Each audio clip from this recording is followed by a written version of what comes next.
What's going on, everyone? Chris from Pickdawgz.com here with the Wraparound. We're going to be breaking down the NHL action going down on Saturday, October 28th, 2023. Before we get into it, though, if you like this content, make sure you drop a thumbs up and subscribe to our channel. And if you're looking for my best bets, including my daily $19 best bet and my NHL power play, make sure you head to Pickdawgz.com and click the Premium Picks tab at the top of the page. Are you ready? I'm ready. Let's get into it.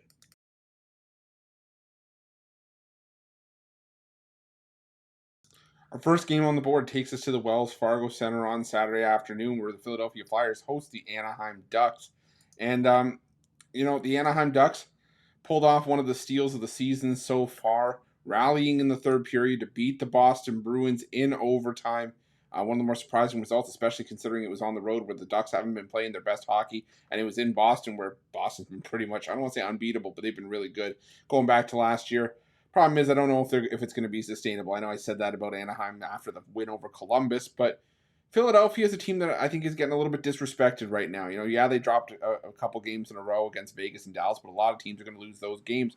And the Philadelphia Flyers, I think there's just a stigma around this team right now that they can't be good, or they were good early on that last year and then flamed out over the course of the regular season. But yeah, newsflash, they did that, but they still started the year. I think it was 6-2. And they've gotten off to a strong start. Carter Hart is playing fantastic in goal.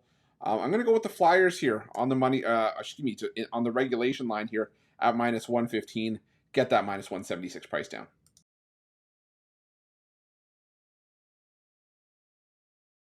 Next, we head to the Amerant Bank Arena, where the Florida Panthers take on the Seattle Kraken. And the Seattle Kraken, well, they got back up to their old tricks. They beat Detroit on the road in the game prior, and then they go to Carolina, a Carolina team that they had beat just a few days prior to that, and we're up 2-0 and lost that game 3-2 in overtime. The Florida Panthers, on the other hand, alternating wins and losses in each of their last three games, so picking up a 3-1 win over the San Jose Sharks last time out. Of course, as heavy favorites as a lot of teams are going to be against the San Jose Sharks, but I still think there's some reason for optimism here with Florida. They've been playing really well in their last couple games. And right now, I'm just not looking to back the Seattle Kraken. Right now, the Seattle Kraken are just not the same team that was thriving on the road in 2022-23. They're 1-7 in their last 8 games on the road. The Panthers have made home ice a fortress, over the last couple of years. They usually play their best hockey at home, and Sergei Bobrovsky has been confirmed as the starting goalie for the Panthers here. I just don't think the Kraken are going to be able to break down Bobrovsky here. So give me the Panthers -166.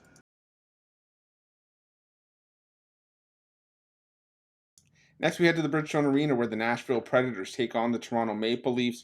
And for the Toronto Maple Leafs, it just seems to all be coming together right now for Toronto. The goaltending is playing well. The offense is holding up its end of the bargain. The Leafs are 5-2. They've won 3 straight, scoring 4 goals in each of their 4 games so far on this road trip. Now they're closing it out in Nashville against a Nashville team that has had their ups and downs over the course of the season. But more often than not, as of late, they've been really struggling to put goals up, 3 goals or less in all but 2 of their games so far this season. And right now, I think the Toronto goaltending job is up for grabs. So whoever gets to start here, whether it's Wall or Samsonov, I think you're going to get the best foot forward from both of them. And right now, I just trust this Leafs offense a lot more than I trust the Nashville Predators. So give me the Toronto Maple Leafs on the money line in this one.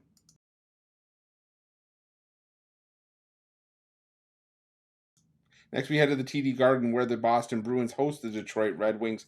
And the Boston Bruins, like we alluded to earlier in that Anaheim game, man, they really let one slip away in that one. They were up 3-1 late in the third period before Anaheim came back with a pair of goals, forced overtime, and took care of business there. But on the other side, you have the Detroit Red Wings, who got shafted in that game against the Seattle Kraken by the referees, and then they came out in the next game, just came out flat against the Winnipeg Jets, lost that game 4-1.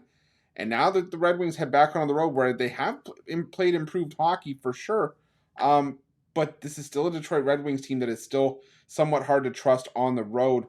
And head-to-head between these two teams, Boston has owned this matchup at home.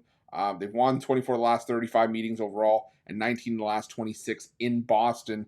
I'm going to do something I don't normally do here. I'm going to take a bit of a juiced money line. Maybe it's a parlay piece. I don't love the price of this game. I like the Bruins, but I don't love laying -192, and I don't want to chase a puck line because they've been playing a lot of grinded out, lower scoring games. I think I think Detroit could compete here. So give me the Bruins on the money line in this one.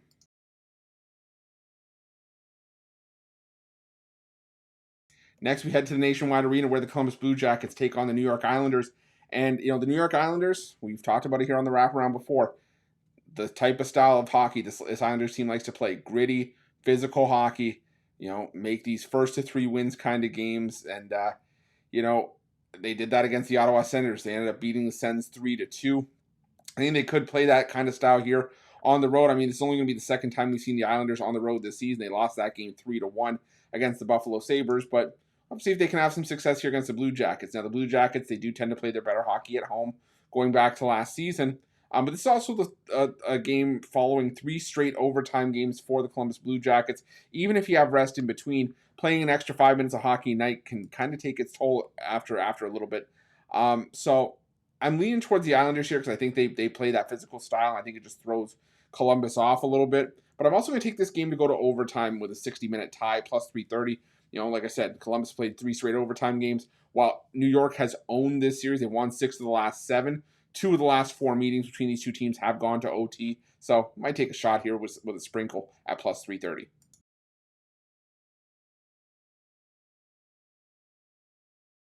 Next, we head to the Bell Center where the Montreal Canadiens take on the Winnipeg Jets. And Montreal, they've had their ups and downs, to put it nicely, this season, but this team is still 4-2-1 to start the year. A much better start to the season than I thought they would have had. They've won 4 of their last 6. Just beat the Columbus Blue Jackets in overtime 4-3. Meanwhile, the Winnipeg Jets coming off of a third straight win in a 4-1 win over the Detroit Red Wings in their last matchup. But I'm not going to lie to you. Still not 100% sold on the Winnipeg Jets as of late. Sure, they have had some success against the Atlantic Division. They're 5-1 in their last 6 against the Atlantic. But head-to-head with Montreal, the home team is 5-1 in the last 6 meetings between these two teams. Winnipeg's dropped 4 of their last 5 in Montreal. We know how tough and how rowdy of a home ice environment Montreal has at the Bell Center. I'll tell you, I don't love doing this as a Toronto Maple Leafs fan, but when you're going to keep giving me prices like this with the Montreal Canadiens, I just don't think the Jets should be minus 162 against anybody right now. Maybe if this was a minus 120, 125, maybe I could get there, but plus 134, give me Montreal on this one.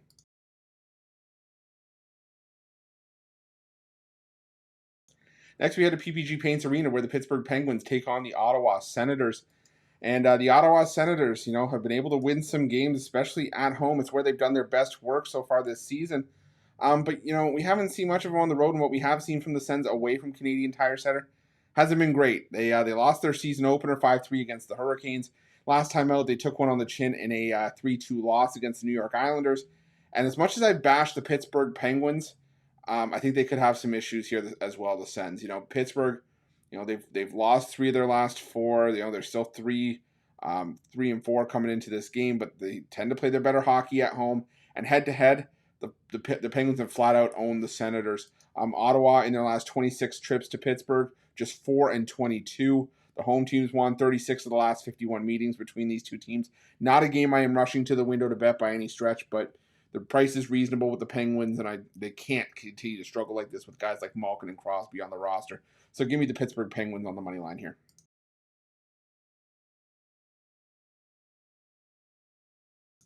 Next, we head to Rogers Arena where the Vancouver Canucks take on the New York Rangers. And the New York Rangers, have been playing some solid hockey over the course of this recent road trip that they've been on. They've won all 3 games so far. They've held the likes of the Kraken, the Flames, and the Oilers to a combined 2 goals. Outscored them 10-2 in that time frame. Now they take on a Vancouver Canucks team that has been hot, but they're also in the second half of a back-to-back here, taking on the St. Louis Blues on Friday. And, this is a Canucks team that does play well on the weekends. They've won 7 straight games on Saturday. I don't read a whole lot into those days of the week trends, but what I do read into are the fact that Canucks are 21-47 in their last 68 games played on no rest. The New York Rangers, for my money, are the better team here with the better goaltending. It looks like it's going to be Thatcher Demko on Friday for the Canucks, leaving what I thought was going to be Spencer Martin on Saturday, but it looks like it's going to be Casey DeSmith. Doesn't matter to me. I think Casey DeSmith is the same DeSmith we saw in Pittsburgh, which isn't very good. And the Canucks, as much as they've had some have talent and have had some success this season, I think the Rangers, they have the world-class goalie in Igor Shesterkin in net. And like I've alluded to in past wraparounds, the Rangers just have too much talent from top to bottom with Panarin, Zibanejad, Kreider, Fox. I'm probably missing a couple guys there as well. But either way, the Rangers money line here at this great price.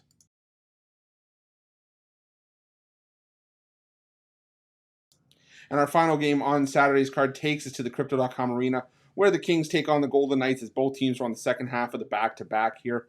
The Kings taking on the Coyotes on Friday, while the Golden Knights take on the Chicago Blackhawks. And, this is an interesting matchup. We haven't seen these two teams meet so far this season. And last year, the 4 meetings between the two were split 2 apiece. But, I still think the Vegas Golden Knights are in the better spot here. Sure. The Vegas Golden Knights have been skating on thin ice, and they are not going to win every single game. We'll have to see how Friday's matchup goes. They may have taken their first loss coming into this one. But I still think that they're the better team here, and I've said it before, say it again. I don't see Cam Talbot as the number 1 option for the LA Kings, and this team all of a sudden getting better. Phoenix Copley had a decent run last year and was a nice story for the Kings, but I still don't see him as a top-end goalie as well. To me, the Golden Knights are just a better team with better talent across the board. The backup goaltending is better. I just think the Golden Knights are simply the better team. We're getting the better team at the better price. So give me the Golden Knights here at minus 106, but also give me the over 6.5. I think we're going to see some goals in this game. I think we're going to see them mostly from Vegas here, and 8 of the last 10 meetings have gone over the total. So give me the over 6.5 with the Vegas Golden Knights at minus 106.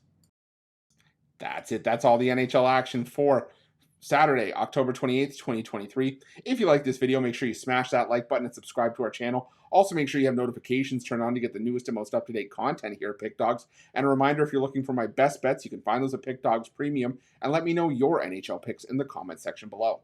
Thanks for watching. Good luck.